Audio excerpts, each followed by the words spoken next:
Welcome to Timberwolf's Winter Check video. Step 1. Firstly, check your tire pressures and tread depths.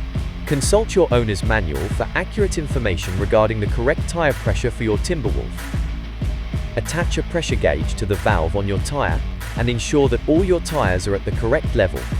Now, ideally using a tread depth gauge, ensure that your tire treads have at least 1.6 mm of depth remaining. With slippery conditions on the road more common in the winter, it's vital to ensure your tire treads meet the legal minimum requirement. Step 2. The throttle cables that run from the funnel controls to the engine can be vulnerable to being iced out in cold weather. Firstly, remove the inlet cap from the lubricant port and spray a generous amount into the opening. Replace the cap afterwards. Move the control through its range of motion a few times to distribute the lubricant evenly through the linkage. You can check whether your throttle cable is functional by observing the linkage on the engine side. Step 3. Open the front bonnet hatch and inspect your radiator expansion bottle and your radiator cap. The expansion bottle should show a liquid level between the minimum and the maximum line. After removing the radiator cap, you should be able to see the liquid inside. If your expansion bottle isn't full enough, or you can't see any liquid inside the radiator cap, you will need to add more fluid to the system. Step 4. Keeping everything greased up is even more important come the cold weather, so make sure to thoroughly check your grease lines.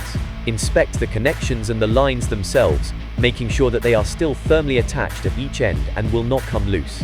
Step 5. Now let's get to the all-important cutting tools. Ensure that there's plenty of distance between the worn edge of the blade and the wear line. When your blade has been worn down to the line, you will need to fully replace your blade with a freshly sharpened one. Inspect the inner blade like you have the outer one. The anvil should also be inspected to ensure that it's free of major scuffs or dents. If it appears badly worn, you should replace it as soon as possible. Badly worn blades and anvils will make your machine less efficient and can cause wear to other components due to mechanical stress. Step 6. Your rotor belts and your hydraulic belt, if you have one, will also need to be inspected for signs of wear or any change in tension. Step 7. Now it's time to test your handbrake, if your chassis has one. Pull the brake firmly, listening for the clicks that indicate you've engaged your handbrake. Make sure your handbrake throw is smooth, and ensure that the brakes have made good contact by rocking the machine gently back and forth. Step 8.